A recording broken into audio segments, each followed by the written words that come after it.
Welcome to ARCS, Behind the Driver Podcast.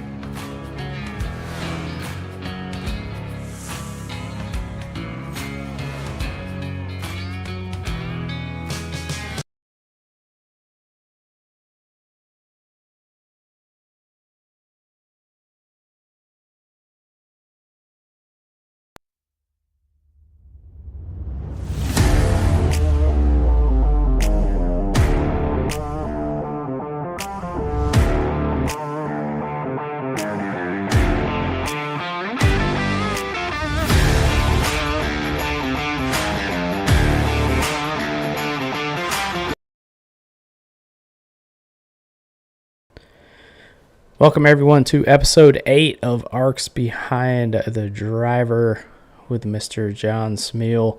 You'll stay tuned. We'll have him live here on the podcast here in just a moment. Stick around. Going live with Jon Smeal, episode 8 of ARCS Behind the Driver coming up soon.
Welcome everyone to episode number 8 with Mr. Jon Smeal.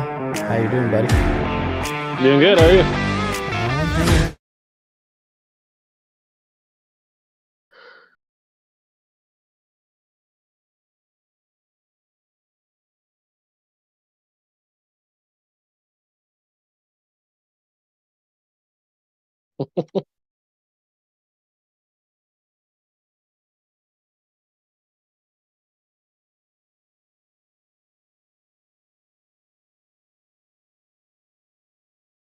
Oh, and my mic. Okay. I think we're good now. We'll see. Who knows? We're good now? Yeah, we're good. All right. Welcome. Episode 8. Good to have you. You missed the race tonight. It was a good one. It was a light field, but I dusted the cobwebs off the broadcast tools, and if you watch a stream back, it looks rough sometimes, but hey, I'm getting it ready for next week. Hey, we're gonna be primed and prepped, ready to go for next week with the SRX cars. So I'm excited. Yeah, it's gonna be fun. We got a lot of people interested so far. I think. Yeah. I mean, we're close to 20, 25, something like that. I just updated the roster.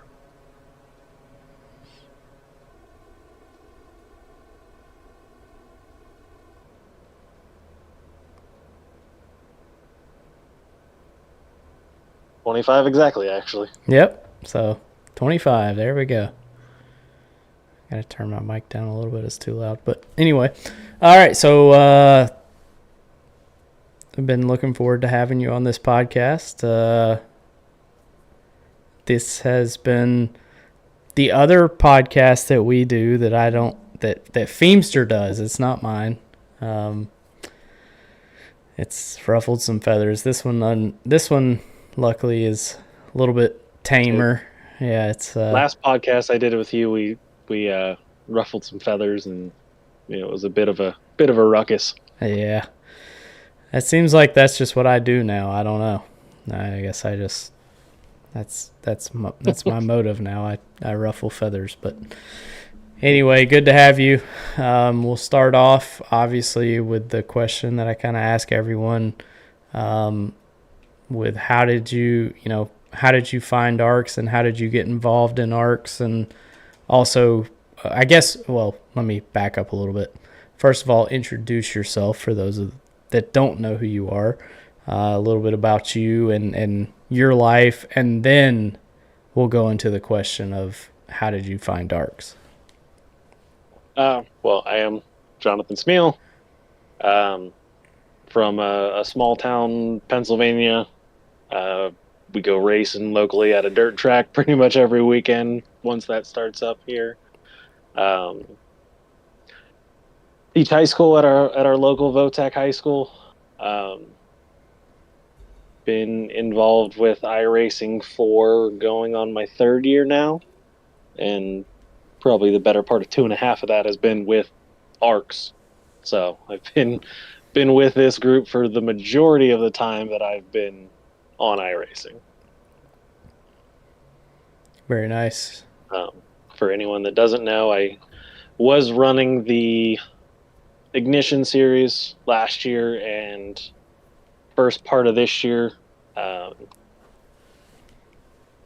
Had a fairly successful season last year with the Xfinity cars. Not quite the same success starting off this first half of the year with the 87s, but now with transitioning to the SRX cars, those look like they're going to be the new hot thing, and I think we're going to get a lot of interest in that. So I'm excited for that to officially start next week, working with our own Josh Gaiman and Brandon Proudfoot, a couple of my other Pennsylvania dirt track boys. So yeah, I talked a little bit about it on the broadcast tonight. Kind of sending away the 87s, bringing in the SRX cars, and then obviously, the first week next week, obviously, of the SRX season. It's going to be a blast. I think Feemster is going to join me in the booth for the first week, and that should be a lot of fun. I always love calling races with Feemster and having more than, Friday nights we've always struggled, even going back to when I did stuff on Friday nights, with Friday Night Frenzy and Friday Night Fuckfest that we did there for a little bit. I mean, Friday nights are just tough. I mean, that's the night where if anybody's going to go out and do something, seems like Friday night is that night. So it's tough, but we'll see we'll see. Hopefully the SRX cars bring some interest, and obviously with it being with it being a little bit earlier in the night too, I think that might help a little bit too, because somebody can come and race, and be done by 8:30 or 9 and still go out and, go to a bar or go to their favorite restaurant or whatever and, have time to do that. So I'm looking forward to it. I think it'll be a really good season. Yeah, I think it's going to be a lot of fun. So hopefully we can drum up that interest and, see what we can do with the car and the groups that we have. So I'm definitely looking forward to it. I have not myself driven these cars yet, but from everything that I've heard and seen with those that have, they're a riot. They're going to be a little bit more difficult to drive than what I think some of our guys are used to. So that's going to be a challenge on its own. But having a car that you can go dirt and asphalt racing is going to bring in interest from both sides. So, yep, for sure. It is a fun car. I ran a few laps last night with Jonathan Adams and Matthew Kent and a couple others. We joined the SRX official series at Nashville Fairgrounds, and yeah, that car was fun. It was tight. It would snap loose on you. You kind of didn't know what it was going to do, but it had a lot of power, and it was a lot of fun. It was basically Nashville's our week 3 race, I believe. Yeah, I think so. So that's going to be fun. The official races, because there were no cautions, was basically a smash to pass race. But I think Jonathan Adams finished second, and I think I finished like 6th in our official race that we ran the other night. So that was fun. Quick reminder for anybody in the chat, $10 to the 10th different comment in the chat. Right now we're at 2, so we need 8 more, and I will give $10 to that 10th commenter. If we do not get to 10, what if we put 10? Yeah, no, it doesn't count. It's got to be 10 different people. So now we're at 3, so we only need 7 more. But if we do not hit that 10 number, Austin Mongold will get that $10 because he followed us, and that got us to 300 followers. So if we don't hit that 10th comment, Austin Mongold, I'll send you $10 just for being that 300th follower. No, you don't get $10 yet, Mongold. It's not locked in. But if we don't get 10 different comments in the Twitch chat, then yes, you will get $10. So you're saying 10 different people? 10 different accounts must comment on the Twitch chat. So we are sitting at 3 right now because Mongold, myself, and Dale Markowski commented. So if you do become the 10th comment, then I will send you $10. If not, Austin Mongold will get $10. So y'all don't let Austin Mongold get $10. That's it's like a whole hour of his work day. So, but so we'll start. Obviously, we'll talk a little bit about last year, I guess, with Ignition. Obviously, or not really me, but you more than me. But I was involved in it. We got some negative things that happened last year, and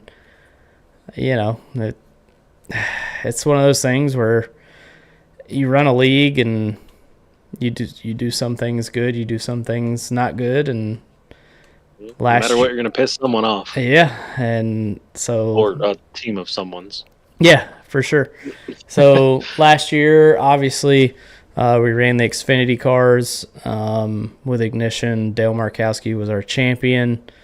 But just kind of walk us through that season and kind of from your side of things, what went through your mind throughout the year as kind of things happened.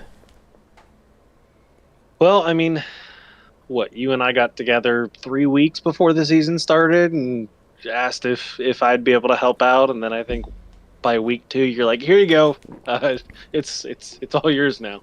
But overall, I mean, yes, it had its ups and downs, but I think for the most part, it was a successful initial season. The on track product was usually pretty good. There were some times that we may not have had the cars, but we had cleaner and better racing than even what A Squared was having on Sundays at that point in time. So, I mean, it better than anyone. You're not going to run a series or a league and not make some enemies. But overall, doing what I could with not having a ton of help last year.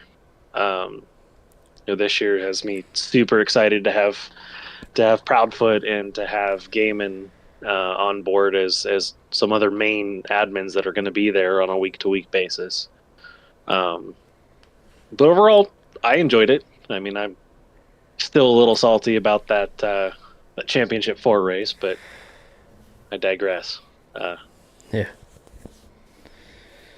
But it's, all things considered, I think it went pretty good. Yeah, I agree.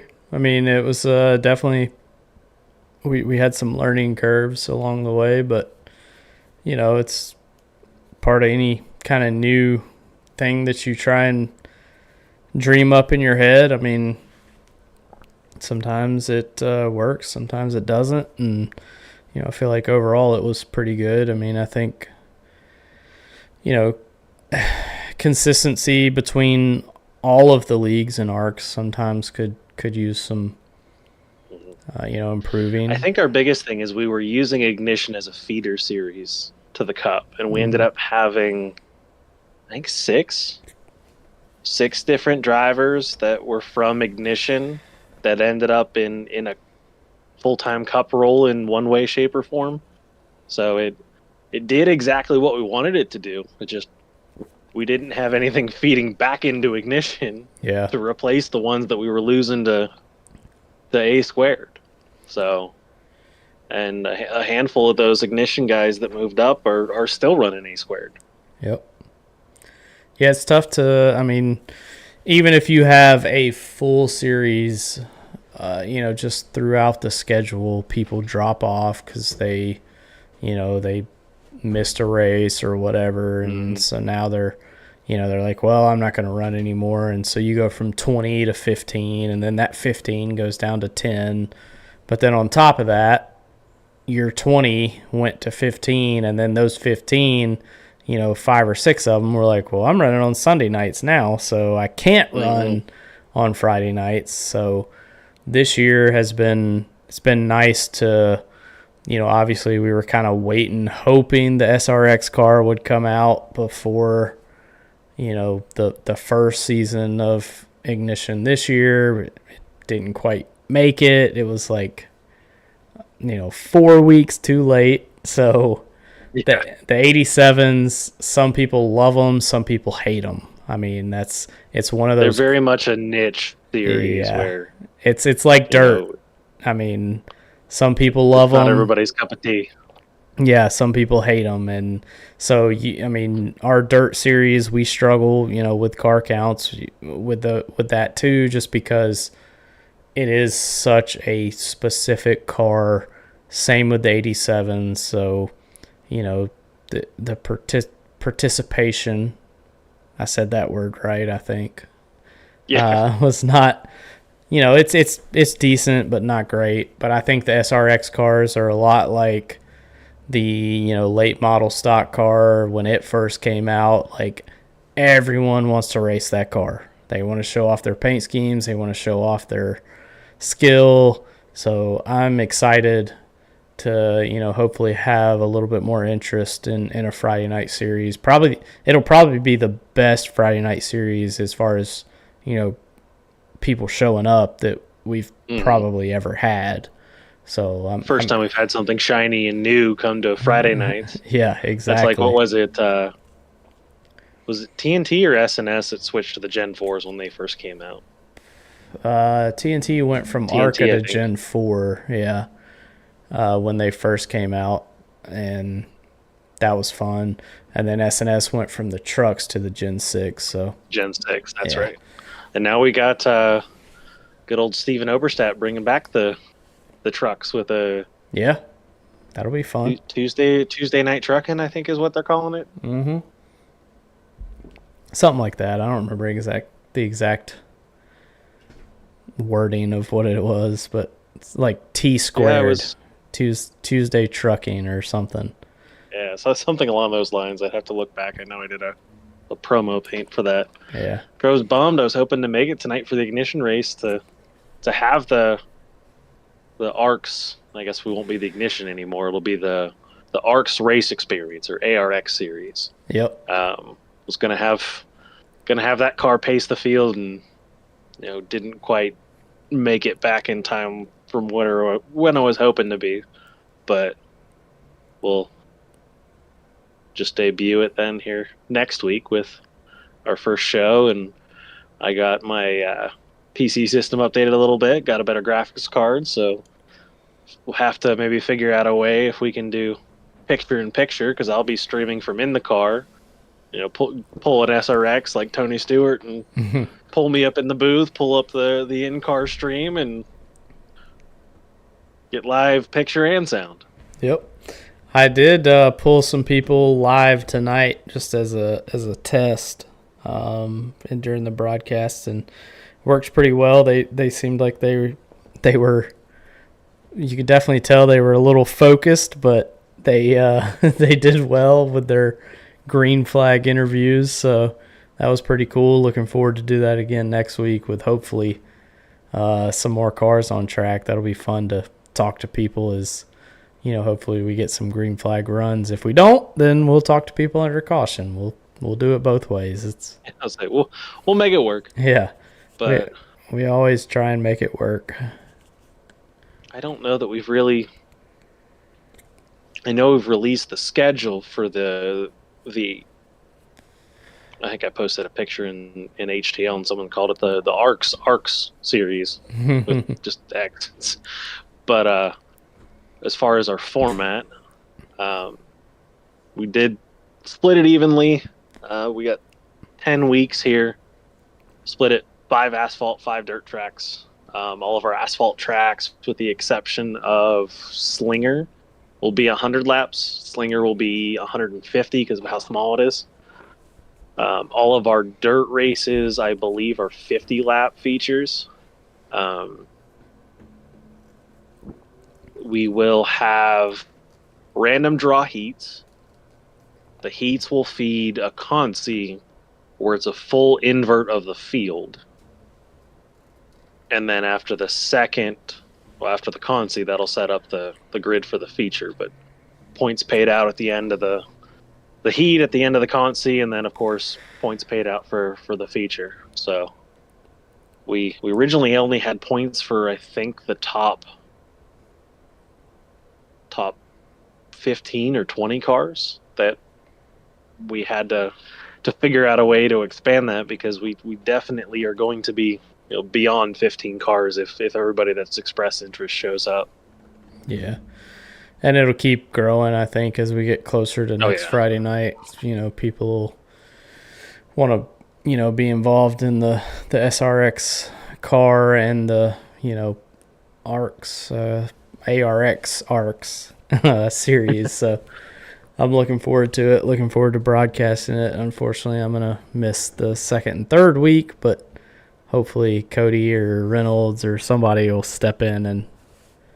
We'll get somebody. Somebody will fill the shoes. Whether or not it's a good broadcast, that might be up for. Yeah, Mulkey and Reynolds in the booth again. You might not know what you'll get. Yeah, you never know with them. Last time they broadcasted, Mulkey was muted the entire time, so you couldn't even hear him. So hopefully they do a little bit better this time. But I'm excited for next Friday. I think it'll be fun. I think we'll have a good turnout, and hopefully we'll have some good racing too. I think actually, because when we sat down and went over the schedule, other than I think 2 tracks, which would be Iowa and USA Dirt, outside of that, all of the other 8 races we have on the schedule are tracks that the SRX series actually went to. So we're going to be, the heats in the Consi are going to be a little bit different. Instead of being set number of laps, it's same thing as what it was in real life. You got 12 minutes of racing, however far that 12 minutes takes you. Yep. So I think we had it set to like 200 laps or something ridiculous like that for it to work the way that we want it to. But we'll have to see if come next week we can get all the kinks figured out and put on a good show, hopefully. At I think our first race is IRP. Yeah, that's a good track. IRP. Yeah, that's a good track for sure. But Dale has a question. Biggest tip, this is for you, Smeal. Biggest tip for those who have never raced dirt before. Biggest tip is just give it a try. If you've never done it, I mean, I know myself, I know you're in the same boat. Even before iRacing, we've been around dirt for parts of our lives. I've been a part of, working on my cousin's, street stock back in the day, or we've got a late model now. I've been working on some type of dirt race car since I was probably 12, scraping mud off the bottom of the car. Dirt is fun. You have to go into it with the expectation there's a learning curve. It's not like an asphalt car where anyone can go jump in the late model stock car or the Craftsman truck and be able to just hit the ground running. It's definitely a lot to learn, but there is so much more excitement to a dirt race. There's action all over the track. One of the detour races, I know it was for a Consi that me and our own Jeremy Brialt were trading sliders back and forth for what felt like the Consi. But it's a lot of fun.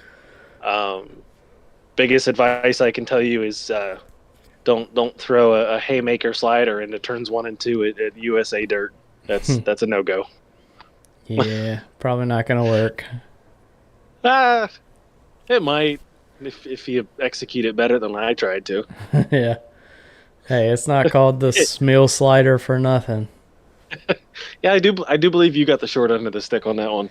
Yeah, unfortunately I did, but I have not been good at dirt ever since they updated the tire model. I use my shit up too fast, and I think I'm fast for like 3 laps, and then everybody passes me again, and I'm like, shit. Yeah.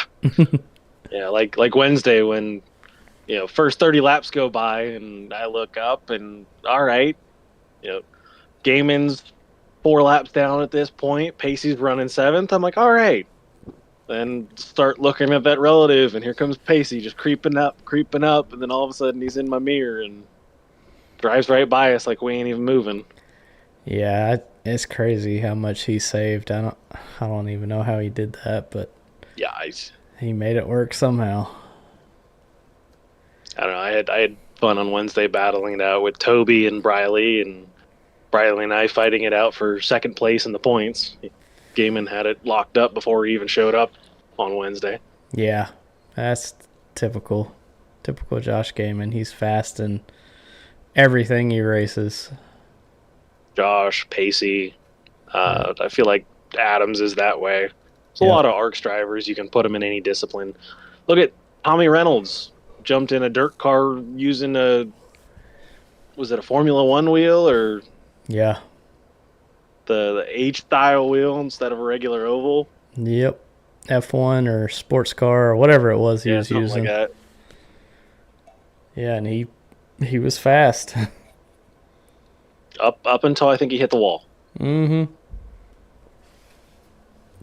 All right, Dale has another one. So tire management is important for dirt. Yes, it is. Absolutely. Yeah. It didn't used to be. No. Like dirt used to be when I was more competitive. It was you go out and your balls to the wall every lap. Now you've like talking to Josh and Pacey after the race. They weren't even full throttle at any point around that track until 15 laps to go in a 50-lap race. So it's definitely one that you have to pick your battles. But who did we have at Williams Grove? It was their one and only race. They started on the pole and just built up so much of a lead Oh, that Connor Knowlton. yeah, showed Yeah. up on his debut and smoked us all. Mm-hmm. But by the time we all started going with trying to conserve tires, he had a 10, 12-second lead. Yeah, he was way out there. So tire management is definitely important depending on the race. I think that one I think we might have gone green the whole race on that one. So we never got a chance to bunch back up. So he took that early advantage, and we were never going to close that kind of gap without a yellow. Yeah, it's tough to, decide whether you want to push early and get a gap or save and then try and close the gap. So it's hard to figure that out. And it's different on dirt, especially, like I said, since the update where, used to your tires didn't wear at all when you ran a dirt race. So you were wide ass open the whole race because your tires didn't fall off. Now they do. Yeah. And you lose that grip, you lose that drive off, and it's huge now. And I'm sure that the SRX cars, they're going to be the same way. I mean, if you drive hard, I don't think they're going to be as bad as like a late model or I hope your not.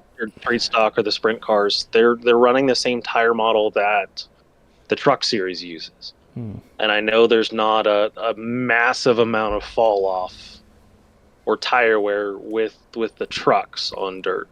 So if it's using that model, now Brandon's been putting in a lot of work getting setups adjusted.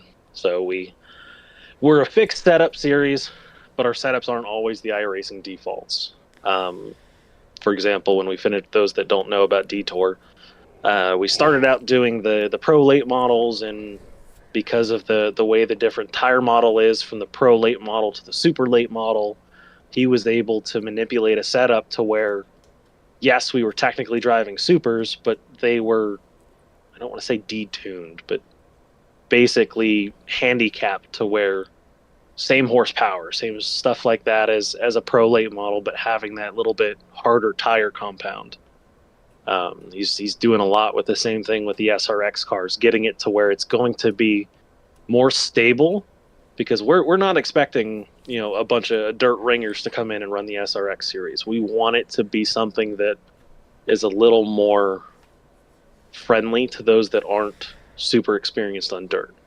So yes, the setups probably may not be as fast as what the defaults are, but they're going to be a more stable, more well-rounded setup than what you would see just running, what iRacing has out of the box. Yeah, that's important, especially for people that, a lot of the people joining for the asphalt racing, but like you said, there's a bunch of dirt races too, so it'll be fun to kind of see who's good on asphalt and who's good on dirt and who's good on both. Yeah, maybe we'll figure it away with the point system to keep track of who scores what on the asphalt versus who scores what on the dirt, and have your overall champion and then your king of the dirt and king of the asphalt, or that'd be cool. Something fun just to figure out. Okay, is it someone like a Josh Gaiman that can show up and dominate both sides, or is it someone, one person on asphalt, one person on dirt, or maybe a bunch of different people? I'm hoping we go in and, we see a little bit more than what we have with Detour, with only, 4 drivers getting wins the whole season? Yeah. Gaiman won like half the races. Gaiman had 6, Pacey had 4. Bobby Blowers had 2. And then you had Connor Knowlton, who was a one and done, shows up, wins his race, and doesn't show back up. Yeah. Hey, you win one and then you dip. That's the way to do it. You retire a champion. Mm-hmm. All right, we'll get into one of the questions that I kind of ask everybody. It's a kind of a two-part question, but who is your favorite driver to race around in ARCS? And then the second one is who is your least favorite to drive around in ARCS? I would have to say my favorite one to race around has got to be Dale Markowski. I don't know if it's just we're similar skill levels or what it is. It seems like no matter what we're running, whether it was Ignition last year, 87s this year, when we were running the HTL Truck Series, we were always around each other, and we would be able to race hard without me having to be worried about, okay, is he going to take me out? So I just love racing against Dale. Since Ignition, I know he's done a lot with input and getting ready for Ignition with the 87s, and then input for the SRX cars. So he's one of my favorites to race around. Least favorite, I guess I'll throw a pseudo teammate under the bus and say good old Patrick Allen Jr. you don't ever know what he's going to do, especially on a super speedway. You give him an inch, he's going to take a car length or width in some cases. I mean, that's assuming that he sticks out more than his 10% and bails on the race. Yeah, most of the time he doesn't. Let's just be honest. He's done better recently. I'll give him that. I haven't seen him race much other than Daytona when he filled in for Dale. Yeah, and he did pretty well. I mean, I was surprised with him. He almost won the duel. Just made a dumb move at the end, but almost won the duel, and then subbed. He ran the duel as his own car, and then ran the Daytona race for Dale, and I mean, he did pretty well. I mean, he obviously didn't get the finish he was looking for, but he stayed out of the way. Didn't cause any issues really, and I was pretty impressed with him, to be honest. Yeah, I know, because him and I both ran the duels as our own entries, and then filled in for someone else. And unfortunately, I filled in for Jonathan Adams, and he filled in for Dale, and Adams and Dale both decided to take each other out on the last lap of the duel. Otherwise, we'd have probably started, much better than. I think I started in the 30s, something like that. Yeah, I started 36th, so I was right there with you. My starts this year have not been great on the A-squared side of things. Qualifying's never been my strong suit, but I'm fairly consistent at finishing better than what I qualify. So if I could just figure out the qualifying piece, I might have a chance to win a few more races that aren't, dirt or Daytona. Yeah. Well, I think you're the first one that said Patrick Allen is the least favorite to race around. So, well, it can't be a podcast without shit talking Patrick Allen at least a little bit. Yeah, true. That's true. Hopefully, he's watching on his 3 monitors that he gets from all of us working hard. That massive setup, and I don't hardly see him on anymore. So, Patrick Allen, if you're watching, get out here, race some more. Yeah, he can't. He's got a joint Facebook account now, so. Oh my God, I feel bad. I removed the kid from Facebook because I couldn't handle it. Like, it was. Yeah, it was a rough 3 or 4 days there, but I think it's calmed down now because I never unfollowed him, and I think things have calmed down now. So hopefully he's doing well over there. Hell, I remember stuff like that in middle school, not as a grown-ass adult. Yeah, I agree with that, but here we are talking about it, so hey. Yeah. And Nicholas Fisher still is just nowhere to be found. I talked about that in I think the last podcast that I did, or maybe 2 podcasts ago. Hell, he used to race every Friday night with us, and Yeah, I haven't talked to him we in forever. I think he was the one person that would dethrone you even 2 years ago of the king of lag. Oh yeah, his was bad. Is Well, he was playing in his grandpa's basement, so that probably had something to do with it.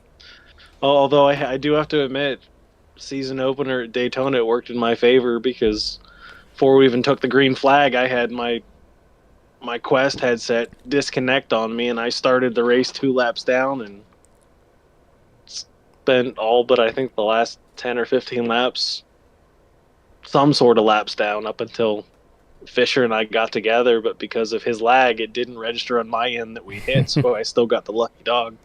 Nice. Come back to finish 5th in that race.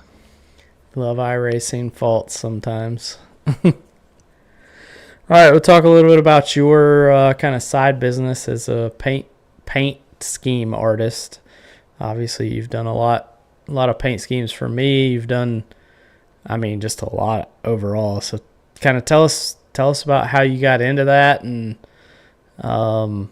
you know, obviously, I mean, I think like probably 15% of A squared, maybe more, is driving one of your schemes. But just tell us how you got into that and your passion behind that. It's was doing my own paints there for a while. When I got started, it was just what I could do in Trading Paints Pro 2.5 years ago at this point, well before it's what it is now. Got into it, did some paints for a couple guys in a league I started in with, and my wife looked at me and she's like, well, if you're doing paints for people, why don't you get paid for it? So I started doing paints at $5 each, and that first year, I want to say as a business, we ended up with almost $4,000 is what we made across our first year. But now with Trading Paints Pro the way that it is, and people learning GIMP, and there's so many tutorials out there for anyone that wants to put the effort in to learn to paint. There's a lot that use Photoshop, and not quite to the Photoshop level, but I can make GIMP work for pretty well everything that I need. But I mean, it's all my wife was the one who, it was her idea. She's always the more creative out of the two of us. You know what they say, left-handed, right brain. She's got the creative side. She's always the one that I try and think of, how would she look at things, because sometimes I get a little too literal when some people want a paint scheme. One of my favorite ones that we did, it was shortly after the Supra got scanned into iRacing. Had a customer that wanted one that was a St. Jude. They did a lot of donating to St. Jude Children's Hospital. So they wanted a paint done for that. And I was doing something with silver and maroon and the colors from the logo. And my wife looked at me and she said, why don't you do something different? So she went on and actually found a hand painting that was done by a St. Jude patient. And that's what I manipulated and used to do the base paint. And it was just this colorful, it kind of all over the place, just not what you would typically see on a race car. So breaking that monotony, and I'm sure you've seen quite a few of my ones that are kind of out of left field with some of the stuff that I throw on a car, but it's just something that really enjoy doing. And the biggest thing is with that fall off that we've had the last couple years, and now with the SRX cars, I've been posting some of the paints that I've been doing for some of us here in ARCS, and now I've got a whole series that someone's reaching out that they want me to do 20 cars for their series. Yeah. So, it's nice to be recognized, and one of the first big ones that really pushed everything that we've done was Jeremy. Christ, if I kept track of all the paints that I did for him and how much our sponsoring of him, Christ, he'd have a bill that's probably 10 pages long for all the stuff that I did for him and all of his Taco Bell nonsense. But Jeremy's, really helped to take Smeal Racing Designs into ARCS. I mean, he's the whole reason I'm here. Him and I were racing in a different series. I had raced with him on Xbox back at the CK Whale Fan days. And got he's the one that convinced me to get iRacing. And he brought me over to you guys and into Team Sideswipe, the OG Team Bandit. I'm not sure at this point who was hated more, us back then or Bandit now. It's close. But I mean, hell, my first year in, and I think back at when we did Daytona, and we had 12 or 14 of the 40 cars. Yeah, it was a lot of us all in the Tron schemes. Yeah, I thought about bringing that back as a throwback at some point for A Squared at some point, just to have some fun with that. That would be fun. Yeah. But yeah, so the paint stuff is just really, honestly, the paint stuff's probably what kept me in iRacing before I really got into ARCS with you guys and finding more of a community than just a bunch of guys to race with. Yeah, for sure. Yeah, nowadays, I mean, it seems like everybody has a, paint or design company. Mm-hmm. I mean, Feemsters, he does some paints. I mean, we have, I'm sure several. I mean, Rick James does some paints on the side. Yeah, Feem does it. Rick does it. Blake Henderson does some paints for some A Squared guys. He's mainly on the HTL side. Trying to think who else. I mean, Mongol's doing his own paints, and if he can just get out of doing everything that Harvick did.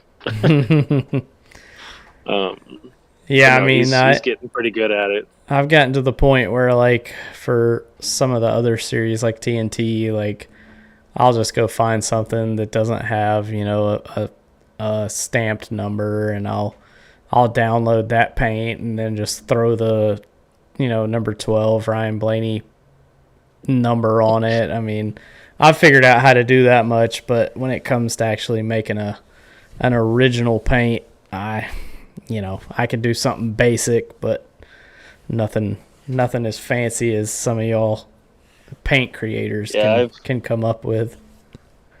I've had a couple come up to me and want to pay for just a course, just to teach them everything that I do. And I did that for a few with teaching people how to spec map. I mean, that's definitely something that took a lot of practice, but once you get used to it and can fine tune it, I mean, one of the biggest things that I struggled with early as a painter was trying to figure out a gold color that didn't look like, mustard or, something that came out of a toddler's diaper. But the spec mapping makes all the difference. And I actually stumbled upon spec mapping by accident and, just accidentally exporting the paint is the wrong thing. And, now you're able to get those metallics, the flats, the more of those textured paints, and it really can make the difference with some colors especially. Yeah, for sure. Some of the best schemes I've had have been like the chrome, even if it's just the chrome number 12 or, the chrome hood, like it makes just a good car look great. And that's something that I still haven't spent time on, and I may never spend time on, but the spec map just goes right over my head. I'm just like, yeah, okay. I'll pay somebody just to make me a chrome scheme because I don't feel like learning it. Yeah, and I've had people come to me and they've got their scheme already done. All they want me to do is throw a spec on it. So Yeah. It is definitely, that's probably the toughest thing is because like I said, I can paint a basic paint scheme, or I can pull something off trading paints and throw my own, Ryan Blaney 12 on it. But when it comes to like, if I want chrome somewhere, or I want, metallic or gold, or, a matte finish, yeah, I'm out. I got nothing. It's really all about just understanding the different colors. Like your red is your chrome, your metallic, your green is more of your flat, your rough, your matte paints, and finding a good mixture between them is what really will give you a spec that pops. Mm. I mean, chrome's one of the easiest one. It's all red. But the problem is it affects the color itself so much to where it's a lot darker. So it's finding a balance between having that metallic look to it and not losing the color that you're looking for. For sure. Yep. So Dale said, what exactly is a spec map? I have no idea. I just upload what Smeal tells me. So, I mean, spec map is basically all your special effects and colors, but I'm sure Smeal can explain it a little bit better than I can. It's your texture. You look at somebody in the Cup Series like RFK that does a lot with the real flat or the matte look, to where it doesn't have that glossiness to it, but they also have their chrome numbers. Yeah. So those are the two ends of the spectrum, that you have something that looks like it has that texture to it, almost like a felt, or you have the metal, the chrome textures on the other end of it. So it's what really takes that paint and makes it so that it's no longer just that glossy finish that you typically see with the normal paints on iRacing. Like sometimes I'll look at a paint of what someone did on trading paints, and I look at the paint itself and compare the base paint to what the finished product looks, and sometimes they look completely different just because of what that spec map does for it. You see cars out there that are the white, or that are chrome, like full on chrome, and you look at the paint without the spec map, and they're just a plain white car. You're just taking white and giving it that metal finish. So that's easiest way to explain it, is it's texture. It's adding texture to something that normally just looks flat. Yeah, one of the coolest schemes that I run in TNT is the one that Rick James made me. That's a Georgia Bulldogs car, and it's the black on it is completely matte black, which is a texture, which is a spec map. But then the number, the 12 and the Georgia logo on it are chrome. So it's like a red chrome, and it is just, the car just looks great. But if you did not have that spec map, it would literally just be a black car with red numbers and a red Georgia G. And it'd still be a cool scheme, but it wouldn't pop like it does with that spec map. That spec map just really makes everything just like pop, and you can see the chrome, you can see the flat, matte black of the car. So yeah, spec maps are pretty cool, because you can take a regular ass paint scheme and you can turn it into something pretty damn special just by adjusting some colors here and there. Well, let me see if I can't try something. I can visibly show what a spec map difference looks like. There you See go. if I can switch this over to the PC.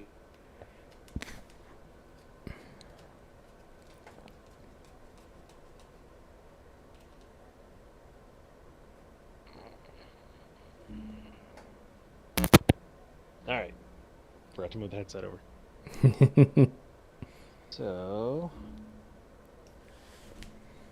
here for an example is Wait, hold on. paint I'm working on for Steven Oberstadt. There we go. So this is an example of a paint without the spec map. You can kind of see the glossiness to it. You can see the way the light is reflecting off of it. But if I go in and I export my spec map onto it, oops. That is how much difference a spec map can make. Yep. The yellow becomes a gold. The black has the matte finish, able to give a chrome look to the number. So that's just how massively different it is with a spec map versus without it. I mean, Yeah. it's night and day what the paint looks like. Yep. So that's what a spec map does. You know, it's gives it the different textures, the different looks. So Yeah, and hopefully A Squared will be sponsored by Trump National Golf Club next year, because we might be able to pay out. We might could pay out $10,000 for the champion if that works out. But yeah, thanks for that example. yeah, let me get switched back over to the. You're good. You're good.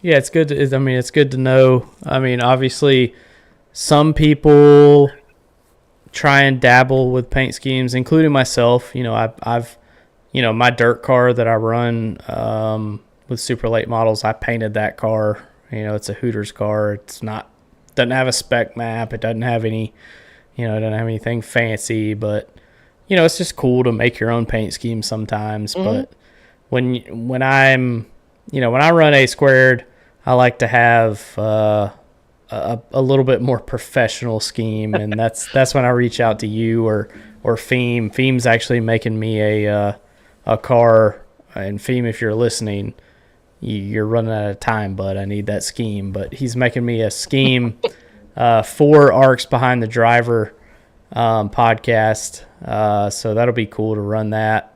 He ran one this past Sunday for his podcast, The Unfiltered Dirty Air, and had that on track. So it's just cool to be able to, make paint schemes. I mean, it takes me back to me and Cody were talking about it in a chat somewhere where NASCAR, I believe it was NASCAR. Which one was the one that had the damn paint booth? NASCAR 08 or 09 maybe, or maybe it was later. One of those. Yeah. And me and Cody we were kids at that time. He was obviously a little bit younger than me. I was born in 91. I think he was born in 94, 95. Hell if I know. I don't know when he was born. But we would we would paint these cars on NASCAR, whatever it was, 10 or 11 or I don't remember.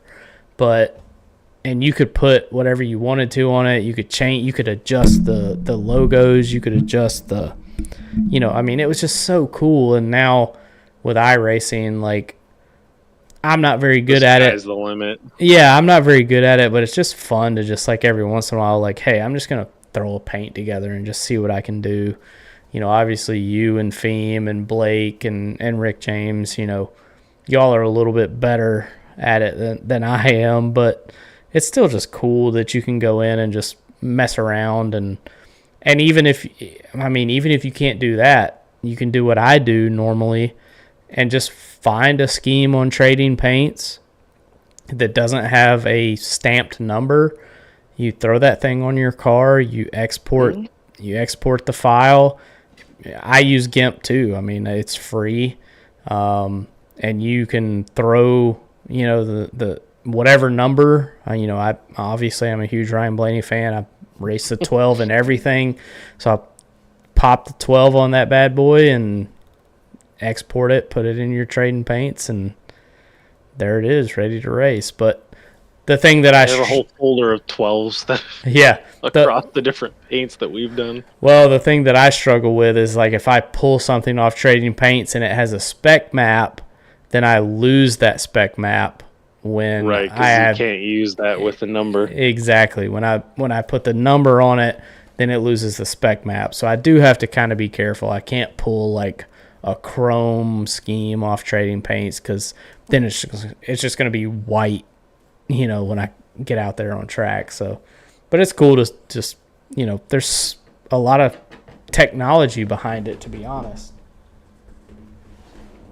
Yeah, there's a lot you can do with them, and if you can think it, you can put it on a car in iRacing. iRacing doesn't do a whole lot with filtering things out. You go on to like Forza or what's the PlayStation version, Gran Turismo. Like all of that stuff has to go through an approval process. All you got to do with iRacing is put it in Trading Paints. It may or may not get reported after some other drivers see it on track, but yeah. Well, ARCS, which we have ran, we run the Australian V8 supercars before, but now we are also running the SRX cars for ARCS, which, some people will be like, well, why would y'all do that? Because Ignition is running. Well, I'm telling you, it's two whole different scenarios because Ignition is open to everyone. Paint schemes aren't limited. You can run whatever paint scheme you want to, as long as you have the contingencies that Smeal posted in the Discord. Whereas ARCS, which is for those of y'all that don't know, that's the ARCS Racing of Champions, pretty much like IROC back in the day. They haven't done that in a long time, but well, they're coming back. Are they? Yeah, that's why the SRX died, is because Everham went out and bought the rights to IROC. They're supposed to actually be doing. Oh man, I did not know that. Year. Yeah, they're bringing back. Gaiman and I were talking about it when we were going over the SRX schedule for ARX. They're bringing back the old, I think it was Firebirds from That's 08. So cool. They're bringing those back out, and they were going to run it at some, I think it was Talladega, he was telling me, or something along those lines. But they're going to try and bring that IROC back, back with the. That's I keep awesome. wanting to say Camaros, but I think it was Firebirds there at the end, and he looked and. What was the other thing he said? Mark Martin was like a 6-time champion in the IROC series. Mark Martin may have not won a Cup champion, but he could run the IROCs. But yeah, that's cool, man. I didn't know that was happening.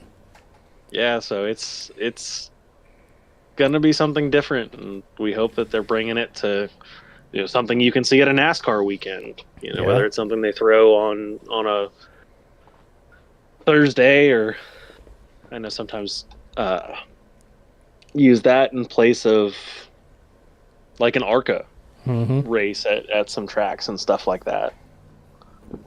Yeah, but ARCS is doing an alliance racing, ARCS Racing of Champions, pretty much. So, but Rick James is behind that, and he's got some really cool paint schemes. So it's got. Literally, it looks like an IROC car. It's just on the SRX car, with our names on it. And the only people that are eligible are anyone in ARCS that has won a championship before. So it is literally, technically, the best of the best. There's some that have won some Mickey Mouse championships, including yours truly. So I can't talk too much shit because I've definitely won some 410 sprint championships that was, maybe 3 or 4 people showed up, but hey, championship's a championship. Anybody can show up, and they didn't. Patrick Allen Jr. has 2 wins in ARCS from being the only one to show up in a dirt class. Hey, he's got 3 now. He's got 2 in dirt. True. And, he went out and won He won Mazda Monday when Cody Riggs wrecked the whole field. Yeah, I blocked. He passed me. I got to get out there and win another one. I won I won one of the dirt races with Extreme, and then I won Daytona, the second Daytona race for Ignition. Yep. Ironically, that one was one of the few races that ABN broadcasted, and I've got that son of a bitch saved on YouTube to go back and watch. Won it on a fuel mileage super speedway race and didn't even have enough fuel to do a proper burnout. Well, luckily this year for the rest of SRX Ignition, or ARX, sorry, you'll have me in the booth. I may or may not be intoxicated, and then Feemster will be in there with me. I'm excited. I love calling races with Feemster. We'll see if we can't maybe get Rick James in for a cameo as well on a broadcast. I mean, everybody knows the story of Rick James is the one that got me hooked on broadcasting. I mean, back in the Heat 4, Heat 5 days. So, yeah, what was it? You were talking about that in the. Yeah, I think it was with Dirty Mo. The Dirty Mo. Yeah, I don't think we can use that. Podcast. I don't think we can use that term. We might get sued. But yeah, the Dirty Air podcast. You were a fill-in driver, and when you weren't racing, I was. Rick had you broadcast with him.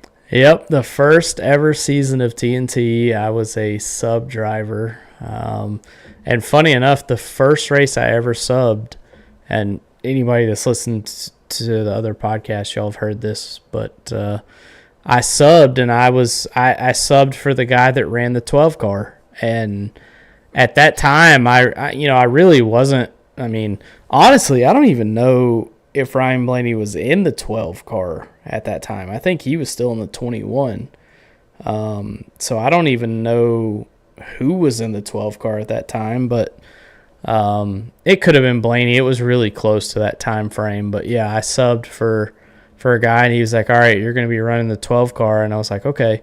But at the time, I wasn't as much of a fan as I am now. But looking back, that's kind of cool that the first ever TNT race that I subbed for, I was in the 12 car, and looking back, it's like, holy shit, like the 12 car is life now. Like that's my identity. Like, so, yeah. And when I didn't sub, I was in the booth with Rick James, and I mean, I consider Rick James one of my closest friends. And he really helped me, kind of find my voice on broadcasting. And he does it by himself every Thursday night. I don't know how he does it. I struggle when I'm by myself. I like to be able to take, a break and, throw it to somebody else, and then they can talk for a few minutes, and I can kind of catch my breath, take a drink of my beer, hit my vape or whatever. It's tough when you're doing it by yourself, especially, a long race, and, some of the TNT races, they've had some, extensive amounts of cautions, and that shit gets old quick. So shout out to Rick James. He's done a lot for ARCS, and he does that for free on Thursday nights. And then, also throws prize wheels, on top of that. For anybody that finishes a race. I mean, that's the kind of shit that's really cool. I appreciate that kind of stuff going on, and that's why I'm trying to do that kind of with the podcast as well. We haven't hit 10 comments. We're still sitting at 3. It's just me, Mongold, and Dale Markowski. So, Smeal. There we go. Okay, so you got 4 now. There's 4. You got 4. So if we don't get to 10 by the end of this podcast, Awesome Mongold will get $10. So I'll pull a Seth and have April jump on it. There you go. Yeah, rigged. Which, by the way, I was looking because I was curious. Oh, there she is. Speak of the devil. Well, there's 5. Now she can't win it. Ryan Blaney has been in the 12 car since 2018. Okay, so Prior to that it was split between Ryan Blaney and Juan Pablo Montoya in 2014. That's wild. I never remember him in the 12 car. Holy shit. He subbed for a period of time. I think the Wasn't 12 car at that Sam point was a part-time entry. Wasn't Sam Hornish Jr. in the 77 and that was like a Penske entry? What year was that? He ran the 12 here and there too. That's what I thought, but I know he was in the 77, but I know it was before Penske car. Before the 12 went full-time with Blaney in 2018, the last time it was full-time was 2010 with Keselowski. Yeah. And then before that was Newman. It was actually David Stremme. Oh, I forgot about him. David Stremme ran in it in 09. And then you had Ryan Newman from 02 to 08. Wow, I totally forgot about David Stremme. Wow. I wonder what he's doing. Do you remember Jeremy Mayfield?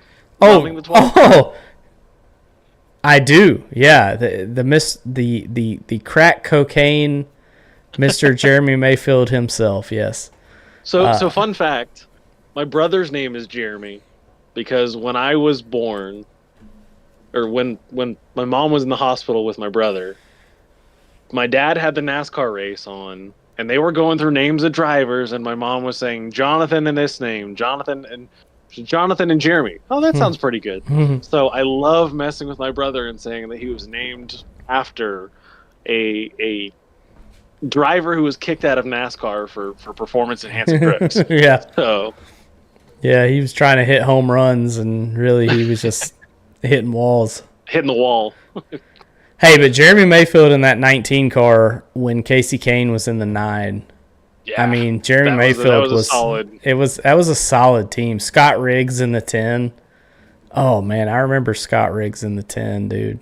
He was not great, but he was not bad either. Like, remember Red Bull Racing? Oh yeah, dude. Casey Kane, I was a huge Casey Kane fan. That was my driver before Ryan Blaney. So when I was, Casey Kane in 2006, I think, had like 8 wins. I mean, was that his? I think. Rookie year was like 2005, 2006, maybe. That's when he won Richmond his rookie year, in the 9 car. When the hell was Chase Elliott in the 9 car? As you know, see, I see April popped in there.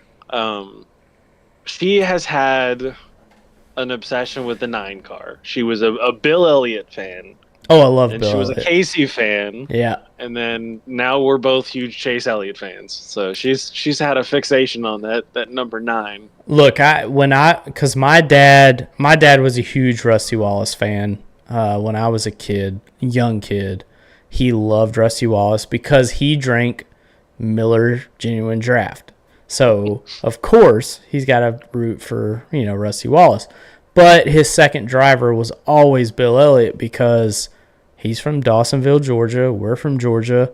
You got to root for the Georgia boy, So, Bill Elliott was right there with Rusty Wallace. And then we kind of transitioned, once, obviously, Rusty Wallace retired. And then Bill Elliott kind of got old and wasn't competitive anymore, so we didn't follow him anymore. So we like Chase Elliott, obviously, because he's from Georgia too. But my dad loves Ryan Blaney. I love Ryan Blaney.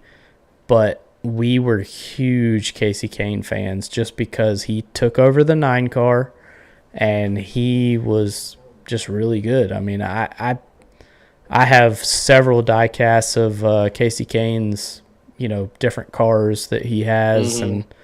And I was just so sad when he switched from Dodge over to Toyota with Red Bull Racing.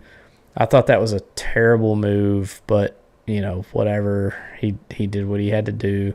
And then he went to did he Hendrick. go to... He went to Hendrick. He drove the 5 car.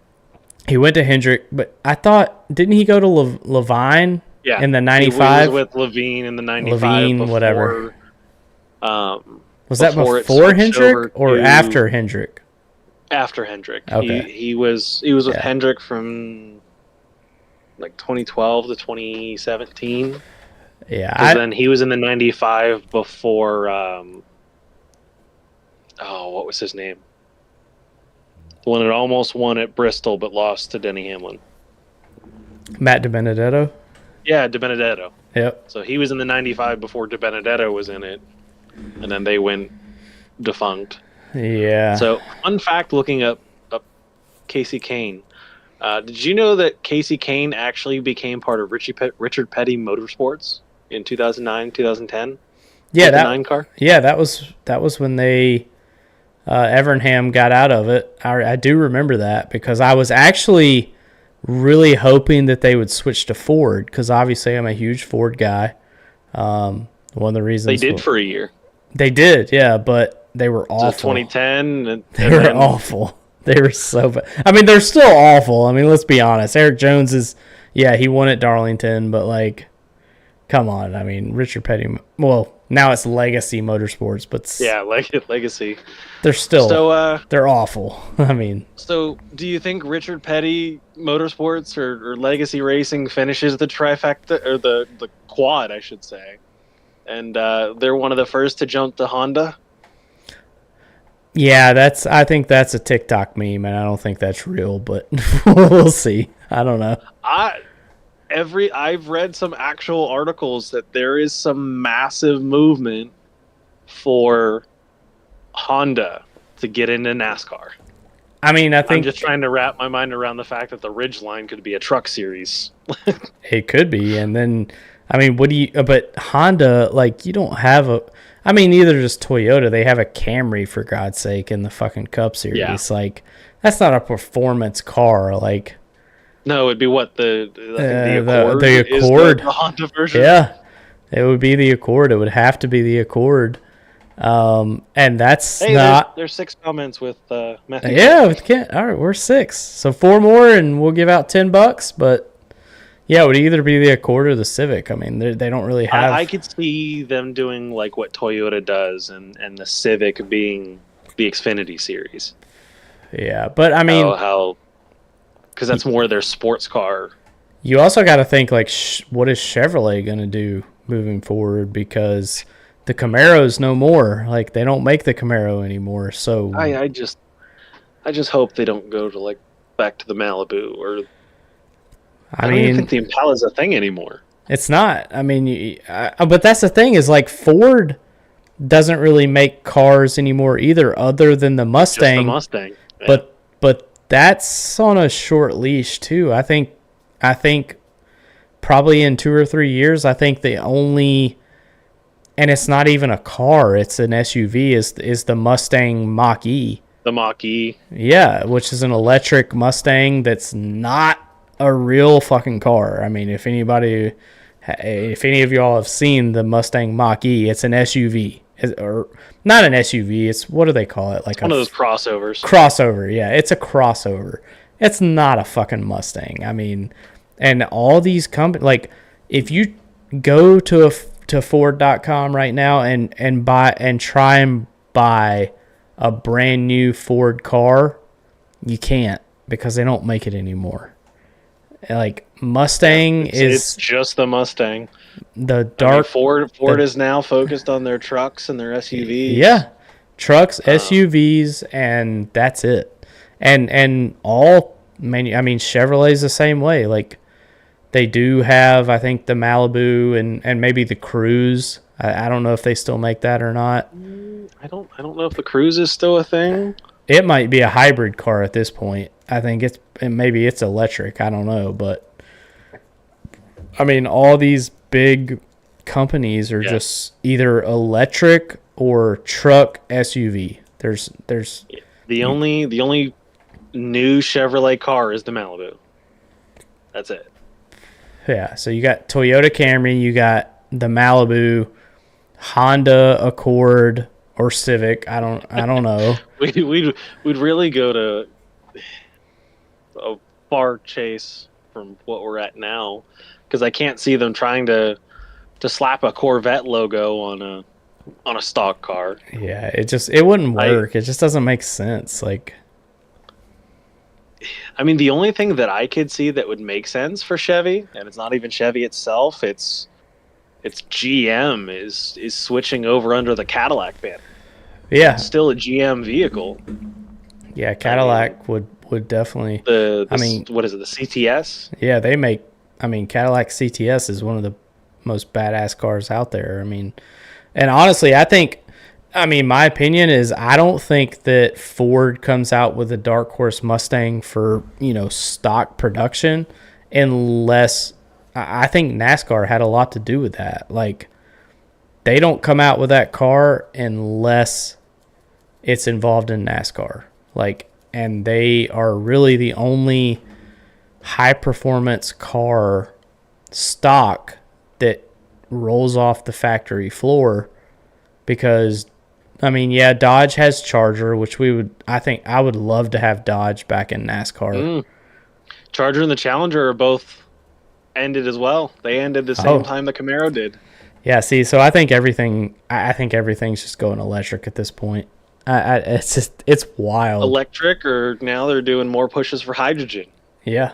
So you can either buy a truck, an SUV, or an electric crossover electric car. That's like all that exists. Like, it's wild. Yeah, because anyone that didn't know, before I started teaching, I was actually working for a car dealership, and we had a couple of those F-150 Lightnings come through, and so many problems. People that just shut down in the middle of the road, and there's nothing you can do, and when you have to drive 3 hours to get to some place to charge it, and okay, now you got to sit for 4 hours. Yeah, dude, I'm sorry.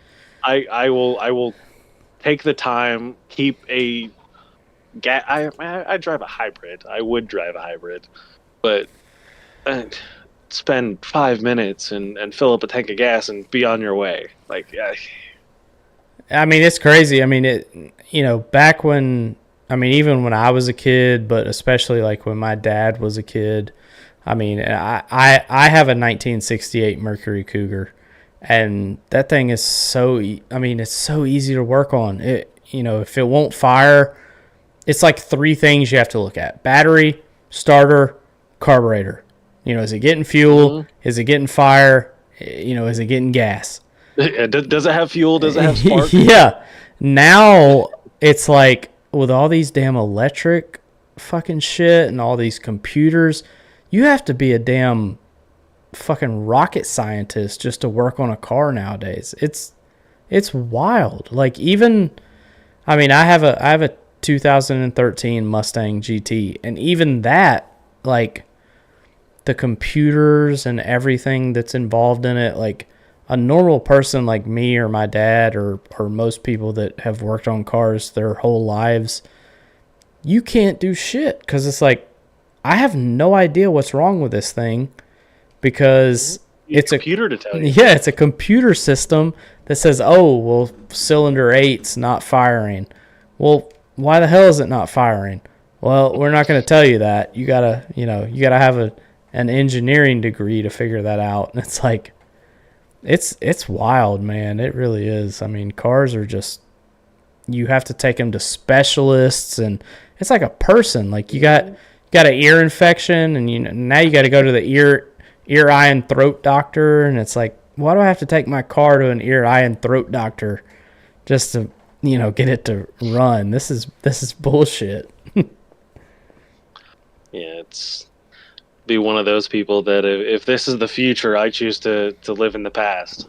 Yeah, I feel the same way. A 1968 car, I can, within 2 hours have it running. A 2013 car, I'm out. I got to take it to somebody. I got to take it somewhere, because I don't know what the hell's going on.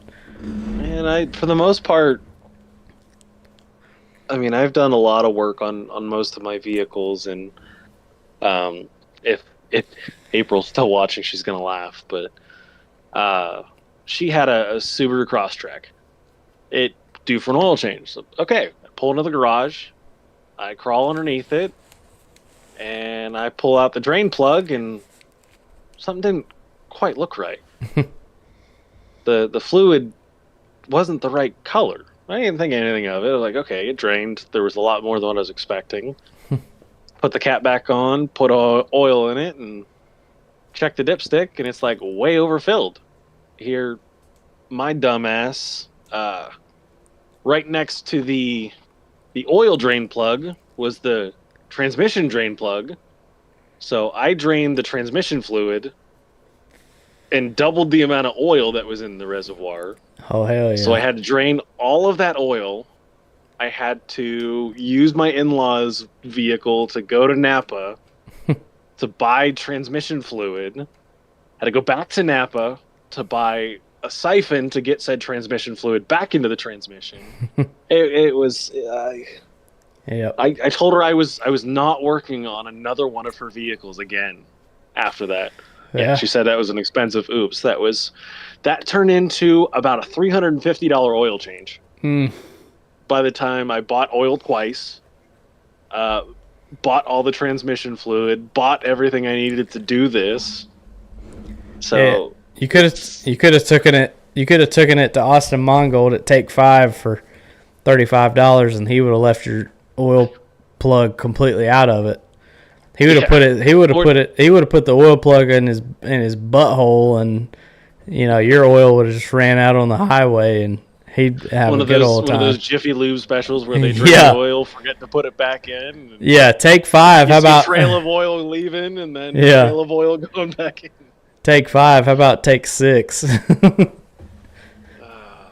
Yeah, it's crazy, man. But anyway, we'll get back to ARCS a little bit here. So I've asked this to pretty much everybody. What's one thing that you feel like, because obviously this podcast is a little bit different than Wednesday's podcast, which Wednesday's podcast did its job. Taking out the trash. Yeah, I mean, we had Dustin Painter on, and it was a great episode. He's Mr. Trash Man, but I feel like after Wednesday's episode, I wasn't even that drunk. Usually I do stupid shit when I'm drunk. But, for anybody that's listening, we all know that we've had issues in ARCS, and I finally kicked someone that has been somewhat of an issue for a while, but we're not going to get into that tonight because this is about you. What was I saying? Oh, yeah. So what's one thing that you feel like ARCS could do better as a league? Obviously, me and Tom Sears are the owners of ARCS, but Tom Sears isn't around quite as much as I am. So what's one thing that you think ARCS could do better, and what's one thing that you feel like ARCS does a good job of? I feel like ARCS has gotten kind of away from what it was when I first joined in, what was that, 2020? Mm-hmm. I think was is that when we first got the next gens? Probably started probably right when we made the transition to the next gens. Probably 2021, because we started in April of 2020 and we finished A Square on Xbox, and then that next year is when I believe we started. Well, I don't know. Next gens might have been 2022, to be honest. I know it wasn't 20. It had to have been 2021. Maybe it because was. Could have been. Chase won the championship in 2020, and that was the last championship in the old car. Because I think Larson won the first championship in the next gen in 21, didn't he? I think you're right, and I think that when we finished out A Squared in 2020 on Xbox, but we had started Monday Night Lightning on iRacing with the Gen 6, and then that's the next year's when we went to next gen, I believe, when they came out with it. 2021 would have been... Yeah, April says we were still in Belfont, so it had to have been 2021. because Jeremy brought me in. We were running a different league, running the truck series on Sunday nights, and he's like, "Hey, this group races on Sundays. We do the next gens. Do you want to join in?" So sure, and then got ipso facto absorbed into Sideswipe, and I at that point the racing was so much more about just having fun, coming out and racing with a great group of people. I feel like at times we've gotten so far away from that. And being able to just get on and race and have some fun and blow off some steam. Now we get more irritated putting up with I feel like the bullshit off track more than what happens on track, and then it just paints what is supposed to be us out here having fun, doing something that we all enjoy. So I feel like a lot of the series are getting back to that. I feel like Ignition made a step forward towards that once I kind of took a step back. There were some, and I could see the viewpoint where me in the position I was last year running the series, and also someone that's running full time race for a championship, made it all the way to the championship 4. Decisions that I made, regardless of what they are, is I'm being biased. It's a whole lot more enjoyable when you take that factor out. So with the 87s, going to iRacing cautions, going to stuff like that, where it eliminates the human error, because we forgot that we're all human, we can make mistakes. Mm-hmm. And instead of focusing on, okay, we messed up, we'll fix it moving forward, let's go to next week, it was we hound on those mistakes.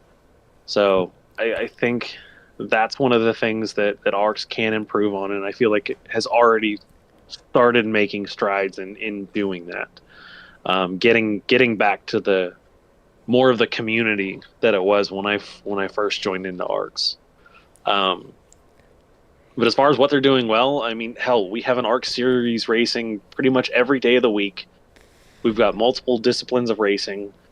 I think the only thing that we haven't really been able to get off the ground in ARCS is any kind of an endurance series.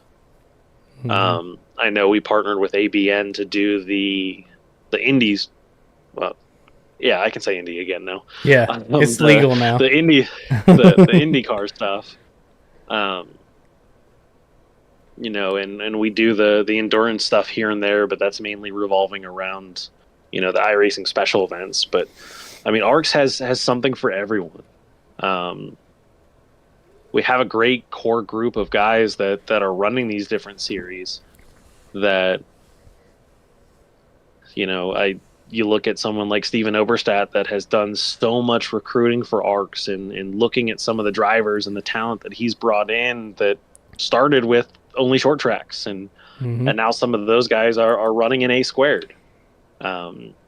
So we definitely have a wide variety of different people from different backgrounds that can come together and just race together and have fun and enjoy it. So we've got a little bit of everything. For sure. So I think that's a big thing is, you can run every night of the week, but you don't have to. Some of us don't quite have the time to be able to invest into that, but we try to have as many opportunities as we can, and putting things together for what people want. Yep. I feel like ARCS is definitely one of those leagues that takes a lot of input for things that we can do better, and things that people wanted new. Like when we were gearing the Ignition series to the SRX last year, and when the car wasn't ready, I put it up to a vote. I let people decide what they wanted.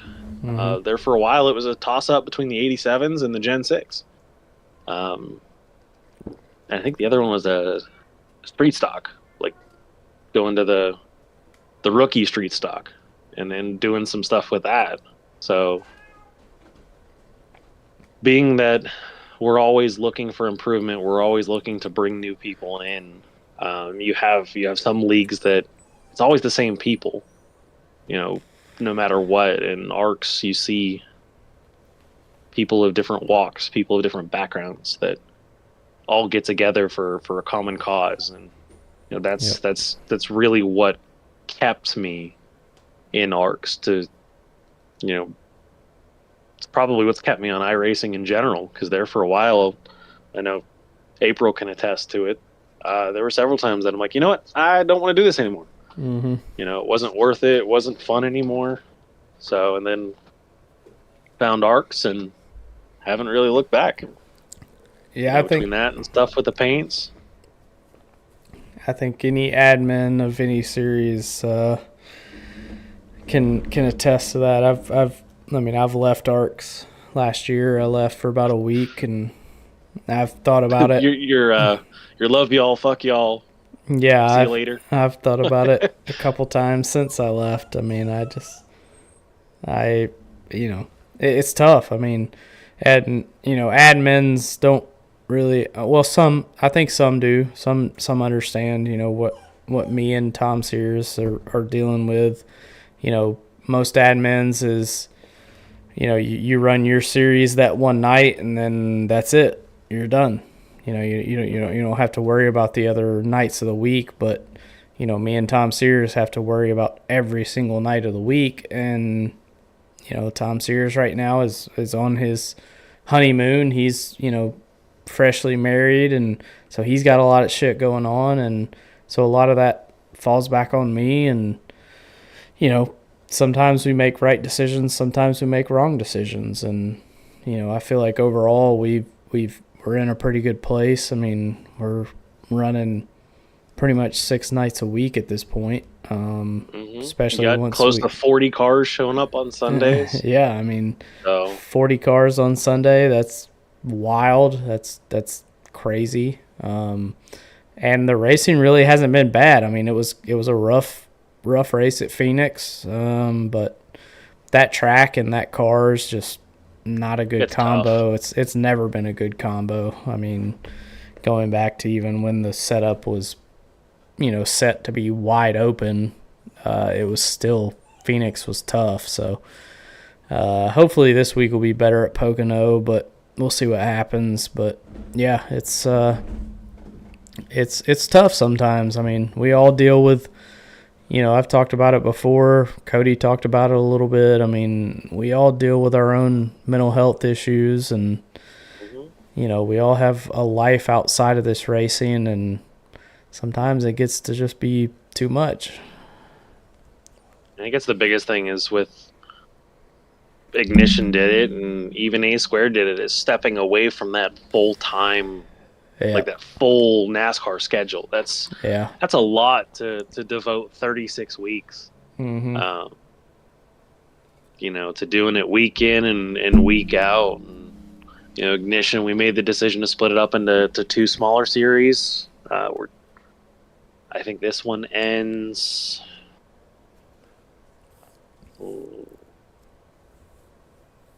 Where's my schedule?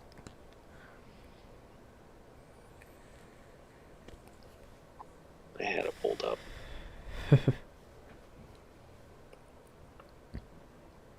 I think this first season ends right before Memorial Day, and then we don't pick up until after Labor Day. I think we're originally going to start right after Labor Day, but I think that was the ARCS retreat, so we bumped it back 1 more week. Just because, especially Friday nights over the summer, like, people are out doing things. Yeah. I was giving up time, doing stuff with family, doing stuff with my wife, and really enjoying the summer as a teacher. That's one of the few perks of the job is you get those summers off. Yeah. Granted, this year I'm going to be working over the summer also. But just being able to have it open and do more camping and stuff. And my family does a lot of camping up at our local dirt track. We go up camp Friday night. We're up there Saturday and camp Saturday night, we pack up and go home Sunday morning or Sunday afternoon, depending. Yep. So you have to kind of factor in life, especially when you're trying to do something that's on the weekends. The weekdays you're more so fighting with people's work schedules, but weekends there's much more that factors into what affects it. Yeah, and weekends, I mean, obviously, weekdays, most people are, get off work at 5 or 6 and they're home by, 5:30, 6:30. They may go grab a bite to eat or something, and then, 7:30, 8 o'clock, they're like, all right, now what? Do I watch TV or do I go, jump on the rig? Weekends are a little different because, Friday nights, hey, I can go out and get drunk, or I can go out and have some fun. I can go, to a buddy's party and I can stay out till 12 a.m. and then Saturday I can sleep it off. So it's different because you run, Monday nights, Wednesday nights, Thursday nights. You're not out at a bar, well, unless you're Stitch, but you're not out at a bar on Thursday or Wednesday night. And if you are, you're usually home by 8:30, 9 o'clock. You can jump into TNT, or you can jump into Detour or ARCS Extreme, and the race usually doesn't take too long, and you're done by 9:30, 10 o'clock. You get to bed and you're able to get up and go to work in the morning. But Friday nights and Saturday nights, those are the tough ones. That's one of the reasons why SNS starts as late as it does. Unfortunately, for Friday nights, we're kind of competing with another league, and that's something that maybe me and you and everyone involved in ARCS should talk about. For the second season of SRX or whatever it comes out to be, maybe we do start it a little bit later and just say, hey, y'all got to make a decision. You either run this or you run the other series, and we don't ever want to do that. We try and not step on any toes or anything, but sometimes it happens, and so that's something we just gotta keep in mind, I think, moving forward. I know there's another group that I was actually trying to see if we could get to kind of join forces, because I knew they were doing a Friday night SRX series. Mm-hmm. So I'm like, hey, there's a lot of leagues popping up wanting to do the SRX cars, and I'm like, we've got a good core group of guys. We've got 8 to 10 that show up weekly. I think this would be a good thing, and we couldn't get to a point where it made sense for both sides. Giving up control to a degree, but I do, we adjusted the time for Ignition to try and work around that other league, and there were only a couple drivers that were running both, and I feel like we lost a few more because we bumped everything up an hour instead of lobby opening at 8 and having an hour practice. Lobby opened at 7. We only had half an hour practice, so we were in qualifying by 7:30, whereas before we didn't have qualifying till 9. So it's probably going to be one of those that we're going to have to make a decision. And honestly, with the interest that we have with the SRX car, I don't think we have to have any concerns about butting up against that other series. I don't really know. I know theirs is ending here soon, because I know there's only going to be like 4 or 5 weeks of overlap. So I think they're done relatively soon. Yep. Here's their schedule. Yeah, maybe we snag a couple of drivers from them. I mean, I got Blake coming on Monday, so that's something maybe I might talk with him about. Our first race with the SRX car next week is their championship race. Mm-hmm. So, after this week, we could go back to doing the 8 o'clock if that's what's gonna going to be more available for the other drivers. But I know like Proudfoot's doing a lot to help with this series, and he has his own dirt car. So there are going to be some Friday nights that he's not going to be able to be with us because he's out driving his actual car. So for sure. Yep. It's something that we're going to have to try and figure out, because I think that's one of the few things that we haven't officially had a conversation hashed out yet, is what are our start times? What's everything going to look like and stuff like that. So still a few more things to sort out before this time next week, but we'll get together and get it done, especially with not having Detour anymore on Wednesdays. So maybe we'll try and get together and get those final details hashed out. But I'm looking forward to it. It's something different, something new, something fun. For sure. So, I'm looking forward to it, to be able to broadcast it. Got most of the cobwebs knocked off the old broadcasting stream, so hopefully I'll be ready for next week. But any other questions you have, or for me, or anything you want to say before we wrap this thing up? No, just I don't think it gets said enough that we all appreciate everything that you do for this community as a whole, for ARCS. They usually say that shit rolls downhill, but I think for the ARCS hierarchy, the higher up you are on the food chain, the further down you are down that hill. So it's not easy running a series, let alone running a whole league. So we definitely appreciate all the work, the time, the effort that you put into it. So thank you to you and Tom and the rest of the admins that put up with all the bullshit that we all do and still put on a great product. It may not be for everybody, but you're never going to make everyone happy. And, if we can keep our core group happy, that's the big thing.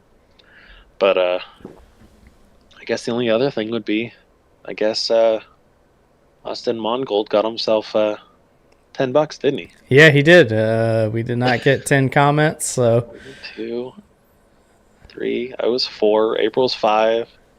Kent was 6. 6. Kent was 6. Yeah, we never got more than Kent, so we didn't get 10. You could I guess Austin, you couldn't rig it like Seth rigged it for his girl. No.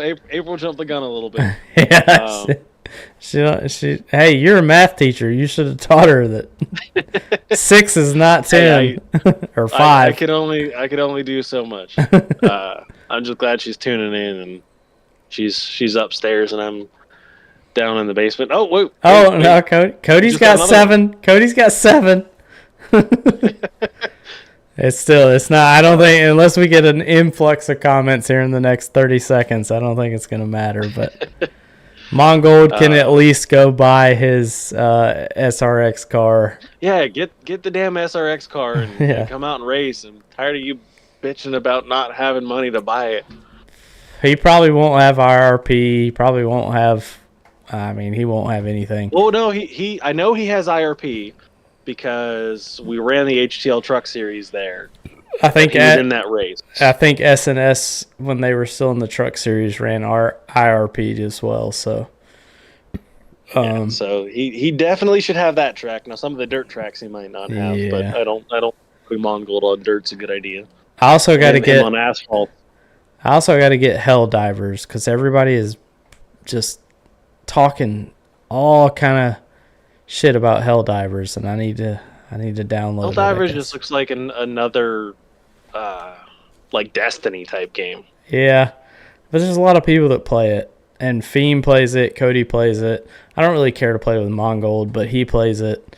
He plays Train Simulator, so I don't know that he's the golden standard. But he plays Hell Divers too, and Jonathan Adams plays it. Joshua Gaiman plays it. So like, there's a lot of people that play it. So hey, the only thing I'm waiting for is NCAA 25. I just counting down the days till that game. Aren't we all? Counting down to the days when NCAA 25 comes out. We're going to have a dynasty.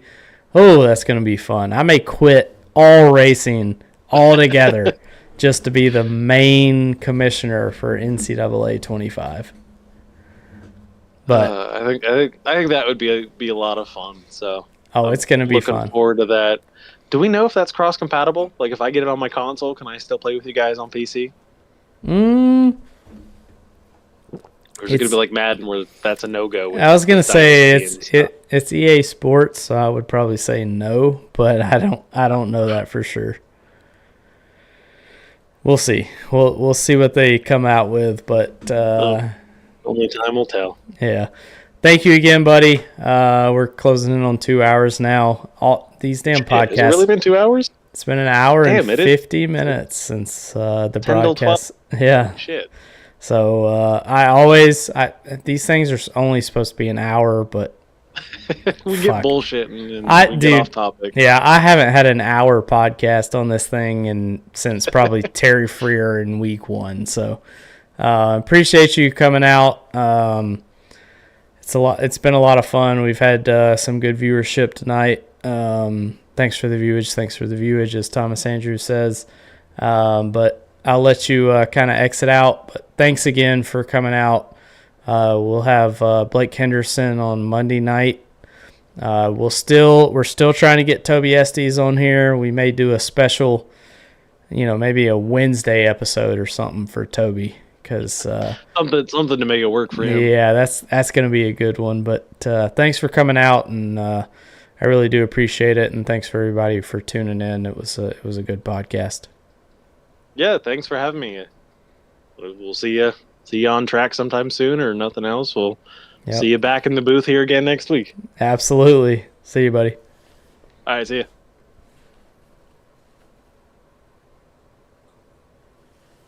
Are we out? No, you gotta leave. Oh. See you, man. See ya. All right, there you go. See ya. Yeah. Jon Smeal doesn't know how to follow instructions, and he's a teacher. So, what do you know? Your kids are in his hands. Anyway, thank y'all for tuning in. Appreciate it. We'll be back Sunday night with A Squared on ABN. Y'all make sure you tune into that thing. We did really well. Last week we actually beat Winstell for viewership, which is pretty cool. They're paying a pretty penny there for that spot, and we're just kind of the bunch of rednecks taking the back seat. So y'all make sure you tune into that thing. Stream it to your mom, your grandma, your dad, your grandpa, your cousin, your gardener, your housekeeper, whatever. I mean, I know there's not a lot of rich people out there, but maybe Jacket could share it to his house cleaner or something. I don't know. But yeah, y'all share that thing for Sunday night. Let's try and keep that going. But appreciate y'all tuning in. It was a good podcast. I am Ryan Pennell. This has been ARCS Behind the Driver, episode number 8 with Mr. Jon Smeal. Monday night we'll have Blake Henderson on this podcast, the owner of HTL. So from one owner to another owner, that's going to be a hell of a podcast. Thank y'all for tuning in. We'll see y'all next week for SRX live at IRP. Thank y'all for tuning in. We'll see y'all soon. Until then, stay on that loud pedal.